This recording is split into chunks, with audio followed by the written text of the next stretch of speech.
우리가 먼저 영상을 하나 보았으면 좋겠습니다. Jetzt werden wir gleich sehen, wie eine Mami ihre Welpen berührt.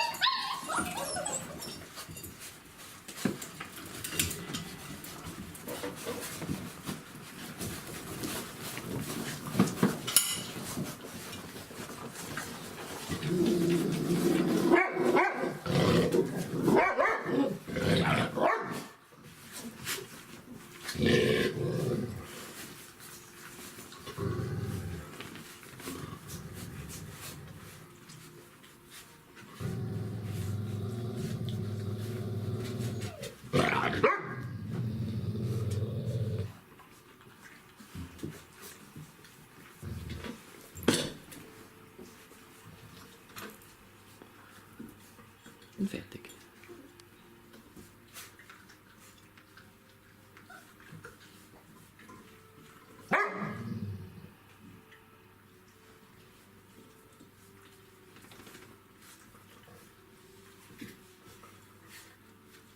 Und da die Plumpsen hin. Einer kommt jetzt wieder. Schlechte Idee.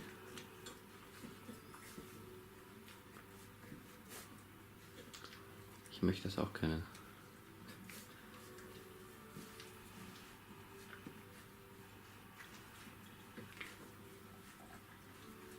Faszinierend.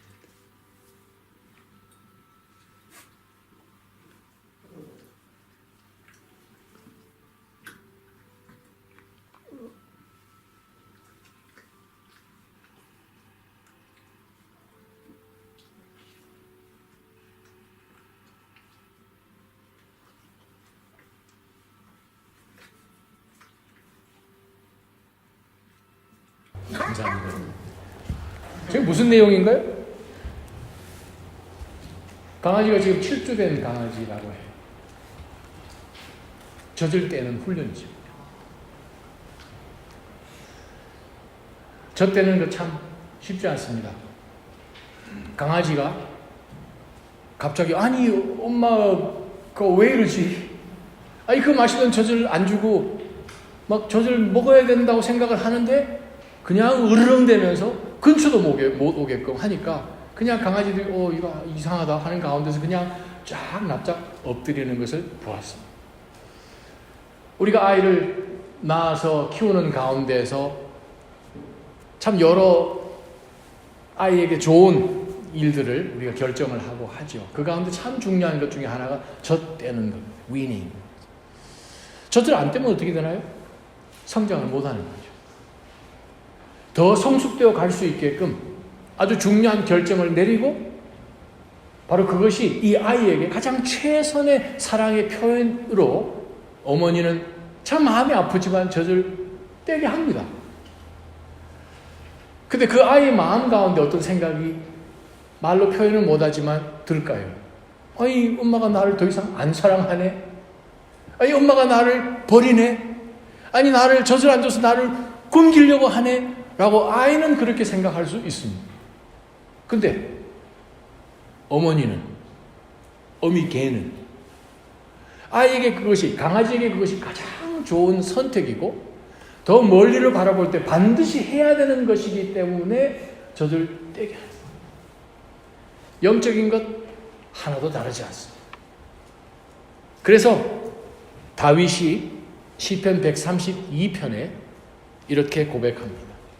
제가 여러분에 읽어드린 오늘 시편 130편이 성령으로 우리가 기도하면서 제가 여러분 앞에 하나님 앞에 낭독한 시인데 바로 그 시는 그 당시에 이스라엘 백성들이 예루살렘의 성전에 예배하러 올라가면서 불렀던 찬양곡들 중에 한 찬양입니다. 동일하게 시편 131편도 성전으로 올라갈 때만 불렀던 성전 올라가는 시입니다. 2절에 보니까 다윗이 이렇게 고백하네요.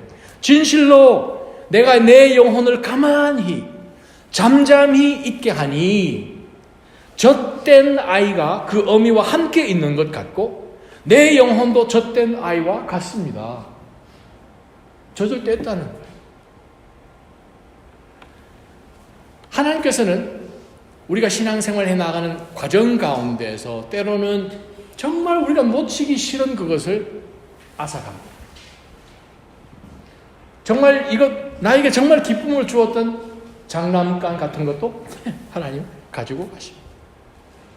그래서 우리는 하나님 앞에 때로는 삐칩니다. 섭섭한 거예요. 그러나 하나님께서는 우리에게 무엇이 가장 필요한지를 아시는 우리를 만드신 또 우리를 정말 어머니처럼 인도하시는 하나님 아버지이십니다. 그것을 안 가져가시면 우리는 성숙할 수 없겠죠. 성장할 수 없겠죠. 우리가 자녀를 키울 때 이 자녀가 쑥쑥 자라나가는 가운데서 부모님들은 얼마나 큰 기쁨을 우리가 누립니까? 아유, 이거 참 많이 컸다고. 우리가 매 한 주씩 우리 어린 아이들 걷는 것 보게 되면 한 주 만에 많이 큰 것을 우리가 보잖아요. 1년이 지났는데도 계속, 10년이 지났는데도 계속, 흰머리가 났는데도 계속 젖병을 빨고 있으면 이건 슬픈 일이죠. 바로 오늘 야고보 사도가 오늘 본문을 통해서 우리에게 주시는 말씀이 바로 그 말씀. 왜 하나님께서 우리에게 시련을 주시나? 편한 고향 땅을 벗어나서 우리가 1장 1절을 보게 되면 정말 소아시아 전 지역에, 에이시아 마이너 그 전 지역으로 다 흩어져 버린 디아스포라, 그 믿음의 사람들, 특별히 유대인들에게, 그리스도인들에게 바로 이 서신서를 전하면서 얼마나 그들이 어려운 고난 가운데 있었을까요? 근데 그들에게 고난 가운데 있으니, 고향을 떠났으니, 친구도 없으니, 이민 생활 가운데서 그들이 가장 추구해야 되는 것이 무엇이겠습니까? 빨리 정착해야 되죠. 그렇지 않아요? 우리가 미국에 오게 되면 빨리 세틀다운 하는 것이, 아이들도 좀 안정을 찾고 학교 생활 좀 안정해서 빨리빨리 하는 그것이 그들이라고 달랐겠습니까? 그러면 우리 눈에 보이는 것이 무엇입니까? 이 지역에 살고 있었던 사람들은 어떻게 사는지 나랑 계속해서 비교가 되죠. 또 믿음으로 살리니 주변에 일어나고 있는 모든 상황 가운데서 전혀 다르다 보니 그 사람들로 인하여 질시의 시선과 그 사람대로 함께 어울리지 못하는 것으로 인하여서 또 세상이 우리에게, 사단이 우리에게 주는 여러 시련을 통해서 우리는 정말 참담한 마음을 가지면서 매일매일을 힘들게 살면서 질문합니다. 이게 맞는가? 그게 우리 이민생활. 오늘 본문을 통해서 우리가 한번 알아봐야 될 것은, 우리가 이 미국 땅에 살면서 분명히 목적을 가지고 하나님이 그것 위해서 이 땅으로 보내셨을 것인데, 우리가 예상 밖의 상황들을 사실 우리가 매일 매주 우리는 경험하면서 우리는 견뎌내고 있습니다. 위기죠. 시련이고 시험입니다.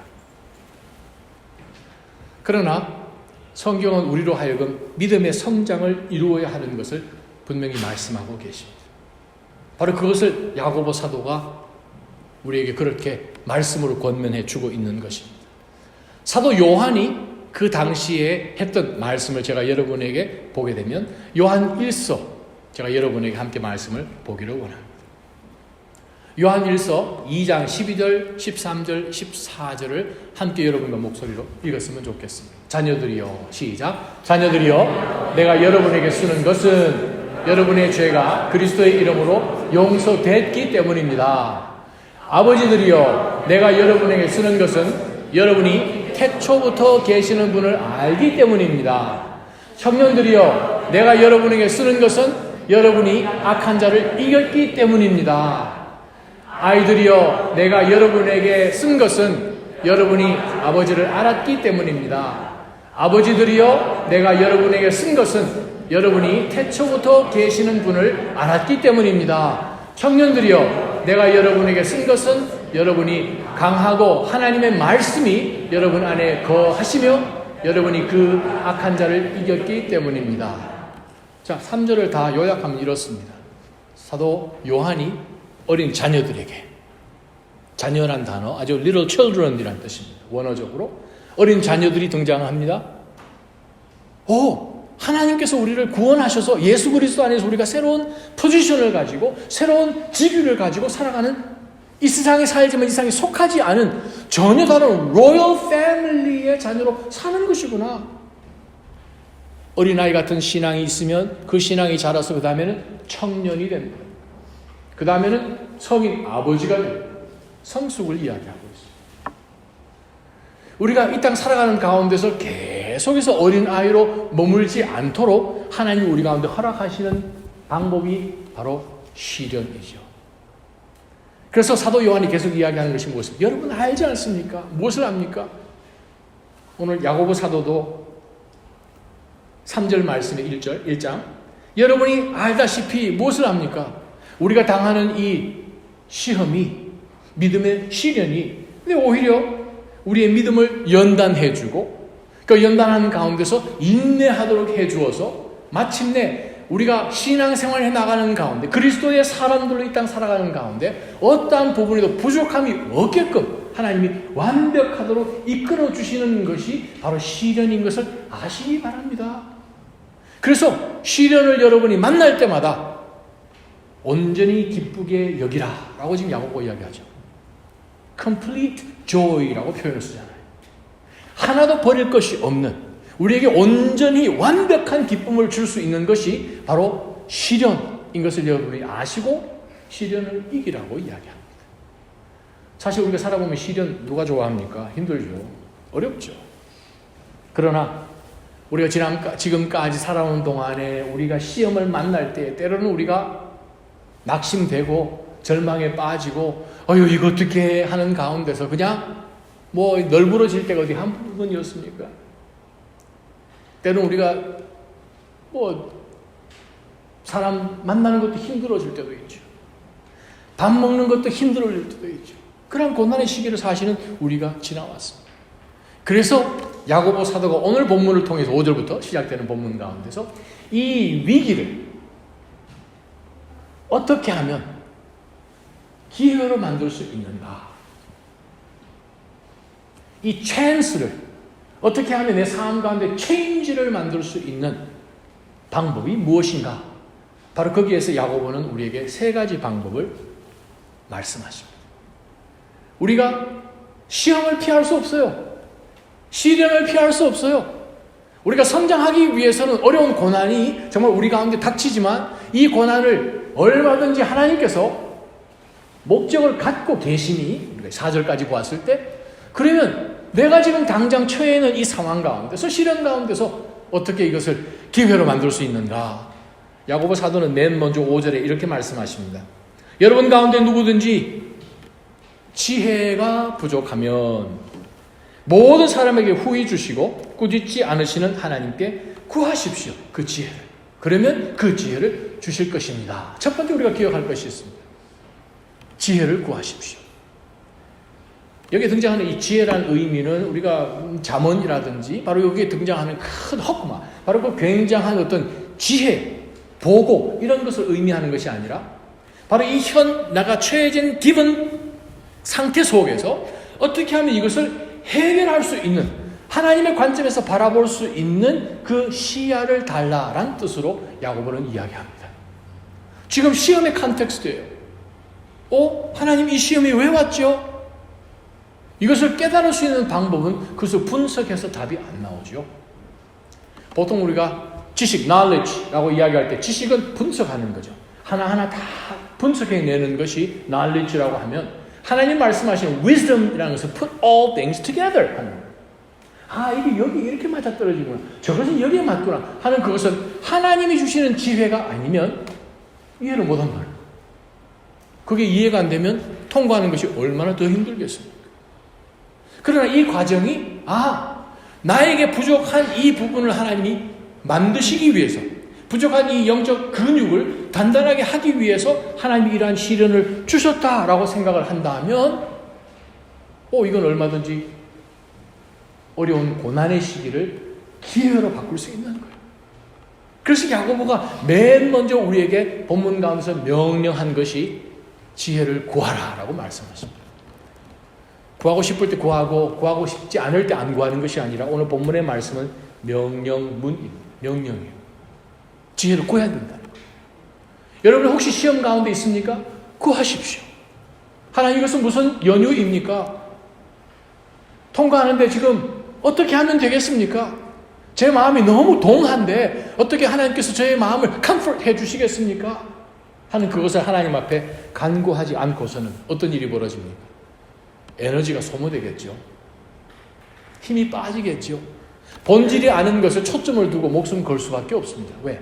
거기에서 답이 나오는 줄 알고 생각을 하는 거죠. 사랑하는 나자임 성도 여러분, 여러분의 고난 가운데서 그 무엇보다도 먼저 하나님이 이 고난을 헤쳐나갈 수 있게끔 저에게 하나님의 지혜, 하나님의 인사이트, 하나님의 퍼스펙티브를 주십시오라고 나아가기를 주님의 이름으로 축원합니다. 그게 얼마나 중요한가 하면 교회에 주시는 바울 서신 여러 가운데서 가장 중요한 서신 중에 하나가 에베소서 아닙니까? 우리 에베소서 2장을 한번 보도록 하겠습니다. 에베소서 2장 8절에서 10절까지 보게 되면 하나님께서 저와 여러분 믿음의 성도들의 삶 가운데서 하시는 것이 있습니다. 우리의 삶을 위해서 하나님이 하시는 것이 있고 우리의 삶 안에서 하시는 것이 있고 우리의 삶을 통해서 하시는 것이 있습니다. 단계가 세 단계예요. 먼저 한번 8절 한번 읽어보실까요? 여러분은 믿음으로 인해 은혜로 구원받았습니다. 하나님 우리에게 하신 것은 무엇인가요? 예수 그리스도의 그 십자가 사건을 통하여서 우리를 위해서 구원을 이루어 주신 것이에요. 구원을 주셨어요. 우리가 얻은 것이 아니라 하나님 우리에게 그저 주셨기 때문에 우리가 자랑을 할 수가 없습니다. 하나님에게서 나온 것이기 때문에 하나님의 선물이죠. 9절입니다. 행위에게서 난 것이 아니니 아무도 자랑하지 못하게 하려는 것입니다. 10절입니다. 우리는 하나님께서 미리 예비하신 선한 일들을 위해 그리스도 예수 안에서 창조된 하나님의 피조물입니다. 우리가 예수 그리스도의 사람이 되어서 성령 하나님 우리 가운데 들어오셔서 하나님의 영 우리 안에서 역사하시는 것이 있습니다. 우리를 위해서 구원하신 것이 있다면 그 다음 단계는 하나님의 영인 성령께서 우리 안에 들어오셔서 우리를 안에서 역사하시는 것이 뭐냐면 우리를 하나님의 오늘 본문 말씀 보게 되면 피조물이라고 되어 있는데 원어는 masterpiece라는 뜻이에요. 무엇입니까? 걸작품이에요. 여러분 앉아 계신 분 한번 보세요. 날씨가 더워 좀 땀도 좀 나서 번들번들 하지만 한번 보세요. 하나님의 걸작품이십니다. 한번 권면해 보세요. 하나님의 걸작품이십니다. 저희가 동의 안 되고 여러분이 동의 안 되시지만 성경은 그렇게 말씀하시네요. 성령 하나님 우리 안에 계셔서 우리를 어떻게 만들고 계신가? 하나님의 걸작품으로 지금 만들어 가고 계십니다. 믿으십니까? 아멘 하신 분만 걸작품 되시기 바랍니다. 하나님이 지금 걸작품으로 우리를 만들어 가고 계세요. 우리를 위해서 구원을 주시고 우리 안에는 우리를 걸작품으로 계속 만들어 가시고 세 번째 단계는 뭐냐면 우리를 통해서만 하시는 일이 있습니다. 우리를 통해서만 하실 수 있는 하나님의 일이 있습니다. 그것이 뭔가 하면 하나님께서 이미 태초로 정해놓으신 선한 일들 두 번 나오죠? 선한 일들을 위해서는 하나님이 우리를 통해서 하십니다. 하나는 for us, in us, through us. 근데 문제는 고난을 통과해서 성숙되지 않는 도구를 하나님은 사용하기 힘들어하십니다.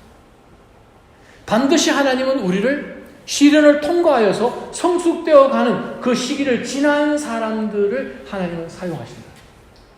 성경에 나와 있는 모든 인물들이 그런 사람들로 꽉 차 있습니다. 아브라함, 하나님 25년 동안 훈련시키셨어요.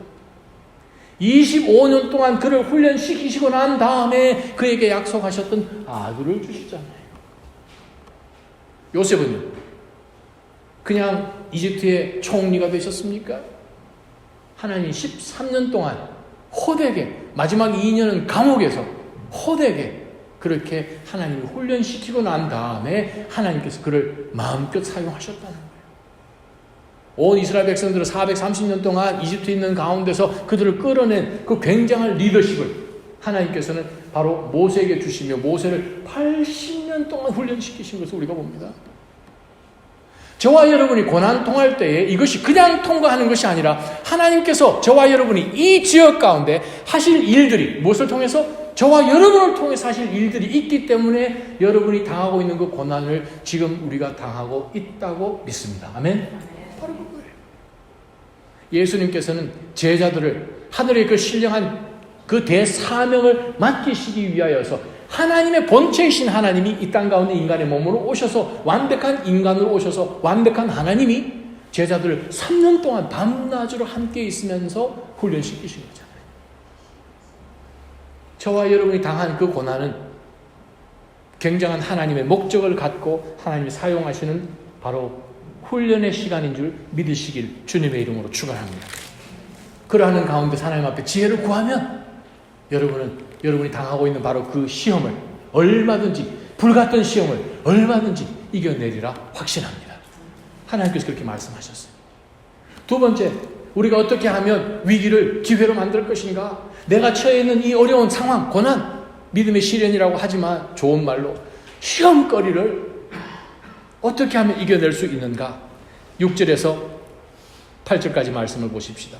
오직 믿음으로 구하고 조금 더 의심하지 마십시오. 의심하는 사람은 바람에 밀려 요동하는 바다 물결 같습니다. 그런 사람은 주께 무엇을 받을 것이라고 기대하지 마십시오. 그는 두 마음을 품은 사람으로 그의 모든 길은 정함이 없습니다. 정함이 없다는 것은 self control이 안 된다, 그 뜻입니다. 원어로 볼 때에. 두 번째, 우리가 고난 가운데 시험을 만나고 인생의 시련에 정말 부딪히며 나아갈 때에 우리가 해야 될 것은 맨 먼저 우리가 하나님 지혜를 주십시오.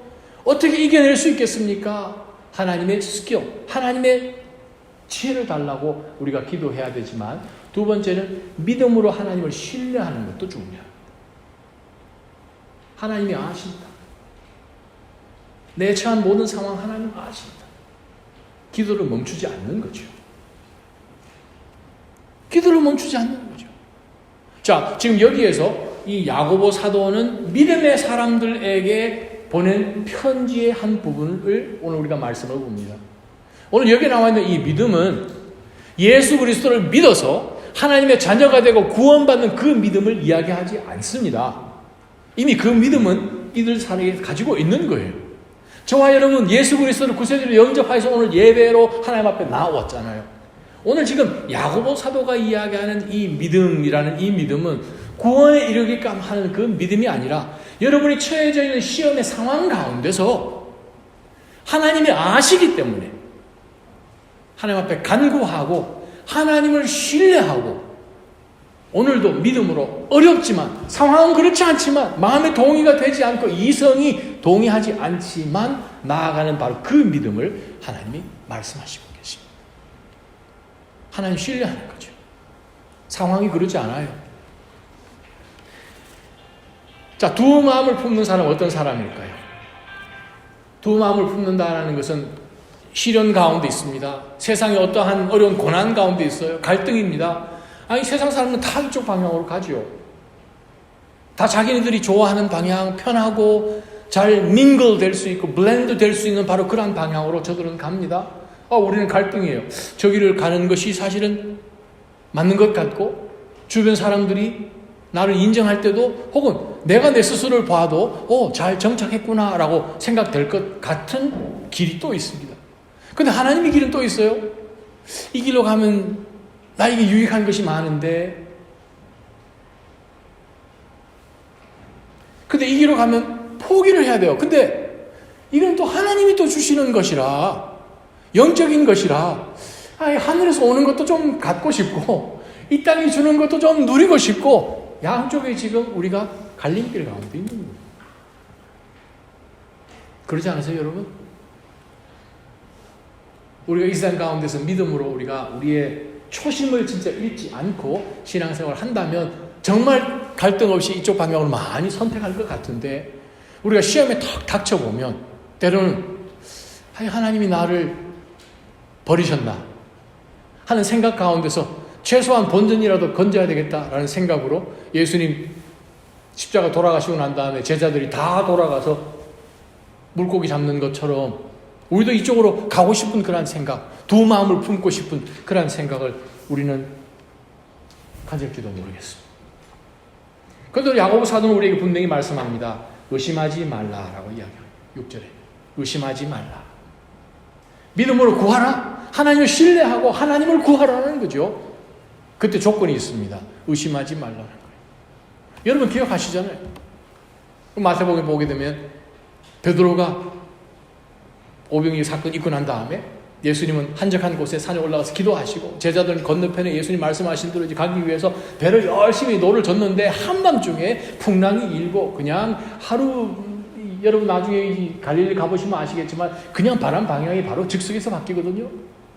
깜깜한, 그 당시에 뭐 전기도 많이 없었으니까, 많이 없는 게 아니라 아예 없었으니까 얼마나 어두웠겠어요. 그런 가운데서 예수님이 걸어오시고 그것을 보고 너무나 놀라고 감동되어서 베드로가 이야기하잖아요. 고백하잖아요. 굉장한 고백이잖아요. 주님 원하시면 저도 한번 해라. 베드로가 배에서 나와서 물 위로 걸었잖아요.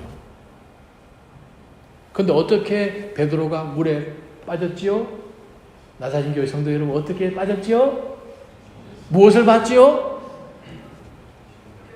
주님을 보고 난 다음에 무엇을 봤지요? 아시면서 지금 늘 얘기하시네요.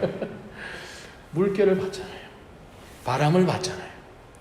하나님으로부터 눈을, 주님으로부터 눈을 뗐잖아요. 그러다 물에 빠져 죽을 뻔했잖아요. 저와 여러분 시험 가운데서 죽을 뻔하잖아요. 의심하는 거죠. 하나님 모른다. 젖될 때 아이가 생각하는 것처럼 하나님 나를 버렸다. 버리시나요? 하나님은 절대 여러분을 포기하지 않으십니다. 여러분들의 심령이 왔다 갔다 하지 말기를 주님의 이름으로 축원합니다. 의심하는 사람은 바람에 밀려 요동하는 바다 물결 같습니다. 7절, 그런 사람은 주께 무엇을 받을 것이라고 기대도 하지 마십시오. 그렇게 읽으면 정확합니다. 아예 기대하지 마세요. 그래서 제가 여러분에게 한 구절 말씀을 더 읽어드리려고 합니다. 에베소서 4장 14절이요. 우리는 더 이상 사람들의 속임수 곧 거짓된 간계로 인해 술책에 넘어가 온갖 교훈의 풍조에 떠밀리고 휩쓸리는 어린아이가 되지 마십시오 라고 이야기합니다. 어린아이 특징이 뭐예요? 성숙되지 않은 사람의 특징이 뭐예요? 여기 갔다가 저기 갔다가 왔다 갔다 하는 거예요. 바로 그 신앙, 우리가 믿음 안에서 성숙되어 있는 성도는 어려운 시련이 찾아오고 시험거리가 앞에 있어도 왔다 갔다 하는 것이 아니라 하나님이 아시고 하나님 앞에 간구했으니 하나님이 응답해 주신다. 나를 지금도 바라보고 계시고 관섭하시고 care for 하신다 하는 그 믿음 가운데서 하나님을 바라보고 있는 거죠. 바로 그러한 믿음으로 흔들리지 마시기를 주님의 이름으로 축원합니다. 바로 이 클래식한 example이 하나 있잖아요. 구약 성경에 왔다 갔다 하는 사람, 선지자로 쓰임을 받았음에도 불구하고 상황 가운데서 불평을 입에 달고 살죠. 요나이죠. 요나. 얼마나 불평이 많았어요. 먼저 하나님께서 요나야 너 니느웨 가서 이 백성들이 참 악하니까 내가 진멸하기 전에 가서 회개하도록, 안 그러면 정말 하나님께서 진노하셔서 그냥 다 없애버린다. 근데 지금 요나는 요나서에는 나오지 않지만 입이 이만큼 나온 거죠. 아니 하나님, 이 니느웨 사람들이 우리나라 백성들을 얼마나 한두 번도 아니고 얼마나 고생시키고 잡아 죽이고 끌고 가고 했는데 우리에게 입은 피해를 생각하면 하나님이 진멸해 놓으시는 것이 맞죠. 하는 가운데 하나님을 동의하지 않고 입이 이만큼 나와서 도망가잖아요. 정반대 길로 타르시스, 지금 스페인으로 방향을 바꿔서 가잖아요. 하나님 건져내셨어요. 그래서 이 건져내셔가지고 이제 상을 밤낮을 물고기 뱃속에 있다가 하나님께서 보내시는 그 물고기가 니느웨 해변가로 토해내니 이제 온몸에 걸쭉한 그러한 이 위액을 지금 덮어쓰고 지금 나가서 지금 이 니느웨 사람들 앞에 회개케 했습니다. 냄새 나지요. 뭐 아이가 엄청난 사람이 나와서 손가락 이렇게 해가지고 회개해. 안 그러면 간다. 뭐 이렇게 회개하겠죠. 온 니느웨 사람들이 회개했어요. 그러고 난 다음에 이 요나가 그 다음에 어떻게 정상입니까? 다시 이스라엘로 돌아와요. 정상이잖아요. 근데 속에 아직까지 이런 게 남아있는 거예요. 그래가지고 하나님께서 어떻게 하시나 보고 있는데 하나님이 진노를 안 내리시는 거예요. 화를 내는 거예요. 하나님에게 짜증나니까 뭐가 다 짜증납니까? 햇빛이 짜증나는 거예요. 요나서 4장 한번 보세요. 햇빛이 짜증나요.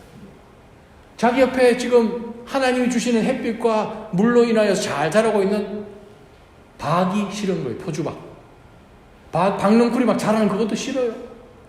박넝쿨이 어떤 벌레가 와서 잎을 다 갉아먹으니까 그것도 싫어요. 동쪽에서 부는 동풍도 싫어요. 모든 게 다 싫은 거예요. 시험에 빠진 거죠. 그러면서 요나서는 끝을 냅니다. 여러분 인생이 요나스처럼 끝나지 않기를 주님의 이름으로 축원합니다. 절대로 어려운 고난이 있어도 하나님을 귀찮게 생각하지 말기를 주님의 이름으로 축원합니다. 세 번째요. 9절부터 야고보 사도가 우리에게 세 번째 우리로 하여금 위기를 만나면, 시험을 만나면 이길 수 있는 비결을 야고보 사도는 이렇게 이야기합니다. 영원을 소망하라 라고 말씀하십니다. 자, 9절 말씀 보십시다.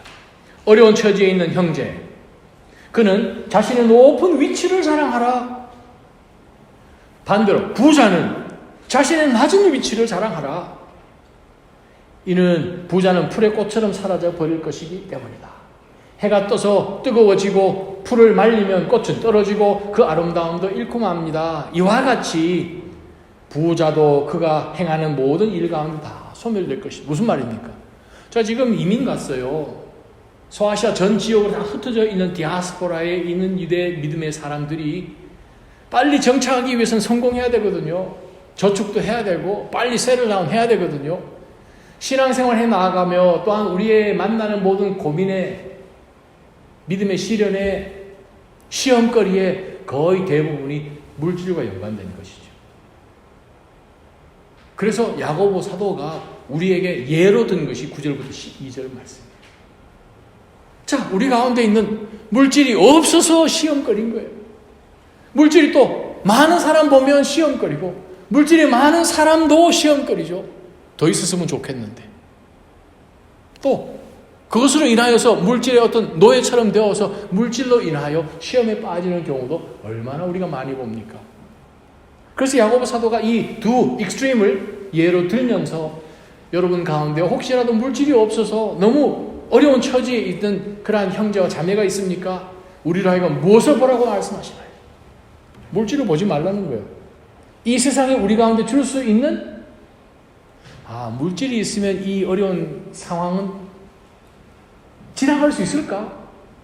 돈이 좀 있으면, 물질이 좀 역력하면 이 시험거리는 안 오겠네 라고 생각을 하지 말라고 말씀하십니다. 왜요? 물질이 우리의 시험을 이기게끔 도와줄 수 없다는 거예요. 할렐루야. 물질의 많고 적음에 여러분의 영혼을 빼앗기지 말기를 주님의 이름으로 축원합니다. 우리가 바라봐야 될 것이 뭔가 하면 하나님 나라에 있는 신령한 하나님께서 우리를 위해 예비해 놓으신 그 엄청난 하나님의 유산들을 기억하라는 거예요. 이 땅 가운데 물질이 없습니까? 자신이 얼마나 높은 위치에 있는지, 예수 그리스도 때문에 우리가 하나님의 왕의 King's Kids가 되어 있는 것을 기억하라고 야고보는 이야기합니다.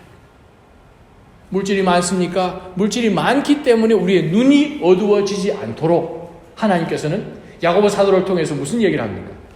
낮은 위치를 자랑해야 됩니다. 왜 낮은 위치를 자랑합니까? 이 모든 건 하나님이 주셨다. 너 아니다. 이 말이에요. 너가 똑똑해서, 너가 비즈니스를 잘해서가 아니라 하나님을 허락해 주신 하나님의 물질이에요. 우리에게 빌려주신 거예요. 우리는 뭡니까? 청직이에요. 매니저죠. 하나님 우리 가운데 건강도 주시고, 우리에게 시간도 주시고, 재능도 주시고, 물질도 주셨어요. 경험도 주셨어요. 학식도 주셨어요. 사람의 관계도 하나님이 다 주셨어요. 하나님이 다 주셨기 때문에 우리가 하나님 앞에는 어떻게 해요?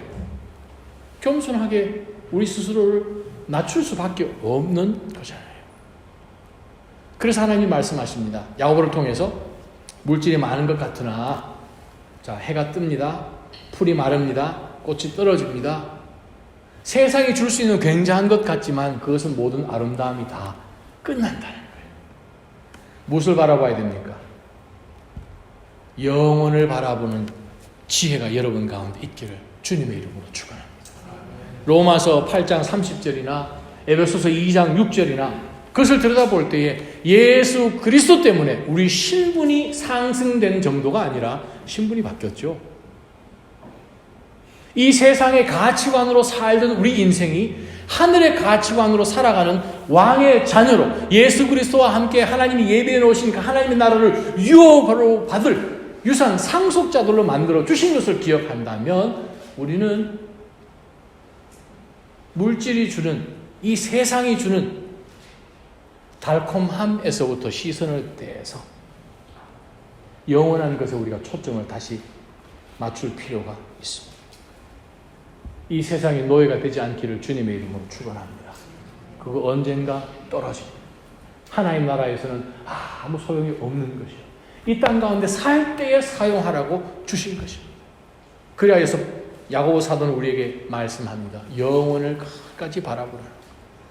자, 우리가 고난 가운데 처할 때 믿음을 잃어버리지 않고 시험에 빠졌을 때에 우리가 허둥대지 않고 하나님 앞에 지혜를 구하고 또 지혜를 구하는 가운데서 하나님을 절대적으로 신뢰하고 어떤 상황에도 영혼을 바라보는 믿음의 사람으로 우리가 살아간다면 어떤 결과가 있습니까? 12절입니다. 함께 한 목소리로 말씀 읽으십시다. 시험을 시작. 시험을 견디는 사람은 복이 있습니다. 이는 그가 인정을 받은 후에 하나님을 사랑하는 사람들에게 약속된 생명의 면류관을 받을 것이기 때문입니다. 아멘. 두 가지가 약속됐네요. 첫 번째는 복이 있다는 거예요. 자, 오해하지 마십시오. 복이 있다는 것은 하나님 나라 가서 받는 복이 아니라 이 땅 가운데 사는 동안도 누릴 수 있는 그 복을 포함합니다. 복이 있어요. 복이 있는 여러분이심을 믿으십니까?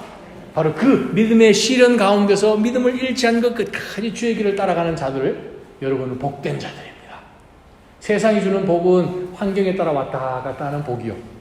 하나님이 주시는 복은 절대로 잃어버릴 수 없는 상황과 상관없는 복인 줄 믿습니다. 바로 그것을 성경은 말씀하시는 거예요. 시험을 견디는 사람에게 복이 있습니다. 견디시기 바랍니다. 견디는 힘도 하나님이 주십니다. 눈 떠 보세요. 옆에 주님 계실 거예요. 여러분 옆에 주님 같이 계신 거예요. 자, 시험을 견디는 자는 복이 있다고 말씀하십니다. 복뿐이겠습니까? 생명의 면류관이 우리를 위해서 기다리고 있다라고 말씀하십니다. 할렐루야. 생명의 면류관. 하나님 나라 갔을 때에 정말 우리에게 생명을 주시는 그 면류관. 근데 그 면류관이 감사하게도 시험을 우리가 통과하는 가운데서 시험 하나를 또 통과합니다. 그러면 하나님 우리에게 생명이 숨 쉴 수 있는 생명이 예수 그리스도를 통해서 우리 가운데 주어진 것을 우리는 느끼죠. 아, 살았다. 생명이잖아요. 나의 삶, 이 심장의 박동수까지도 하나님이 컨트롤하고 계신다. 그것이 영원과 이어져 있다. 바로 그것이 믿음 아닙니까? 그러한 믿음으로 살아가시기를 주님의 이름으로 축원합니다. 근데 12절에서 여러분이 놓치지 말으셔야 될 단어가 있습니다. 그 무슨 단어예요?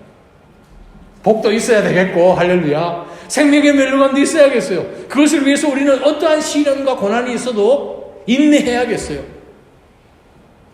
무슨 단어가 등장하죠? 시련을 통과하는 사람이 어떤 사람이라고 12절에 다른 표현으로 야고보가 표현하고 있습니까? 하나님을 사랑하는 사람. 그래서 제가 여러분에게 질문합니다. 하나님 사랑하세요? 하나님 얼마나 사랑하세요? 사랑하면 불가능한 일들을 하잖아요. 우리가 이러한 시련을 경험하고 그러한 고난 가운데 시험거리 한 가운데서도 계속해서 하나님 앞에 나갈 수밖에 없으면 하나님 우리를 먼저 사랑하셨어요. 그래서 우리가 사랑이 뭔지를 알게 됐어요. 그래서 하나님 사랑하는 마음으로 우리가 하나님 앞에 그렇게 나아갑니다. 하나님 우리를 사랑하셨어요. 여러분이 하나님 사랑하고 계세요.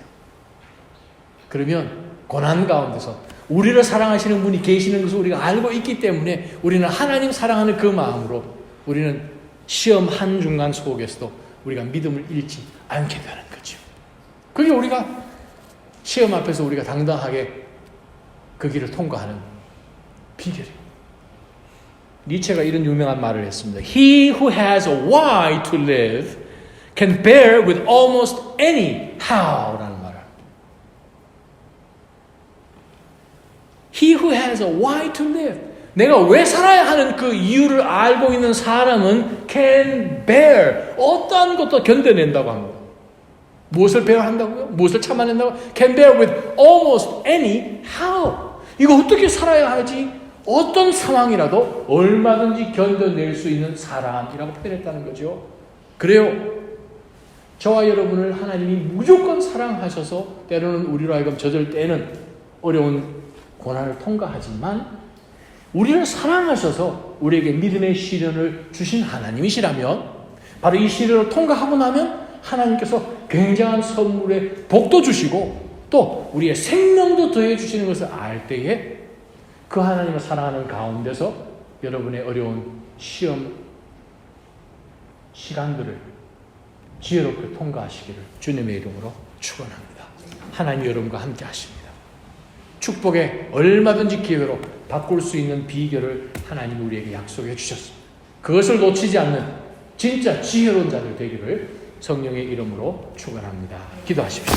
하나님 아버지 오늘 감사합니다. 오늘 주님 앞에 엎드려 싸우니 저희를 붙드시고 믿음 안에 주여 저희가 장성한 분량에 이르게끔 예수 그리스도를 더 닮아가는 저희들 되게 하여 주옵소서. 말씀처럼 주여 저희가 지혜 가운데 하나님 앞에 간구하며 지혜를 주셔서 이 어려운 고난들을 이겨낼 수 있게끔 하나님 앞에 엎드립니다. 신실하신 그 하나님을 온전히 신뢰한 가운데서 주여 저희가 흔들리지 않고 그래 하나님으로부터 놀라운 약속들을 다시 한번 붙드는 다른 인생들 되게 기름 부어 주옵소서. 예수님의 이름으로 기도합니다.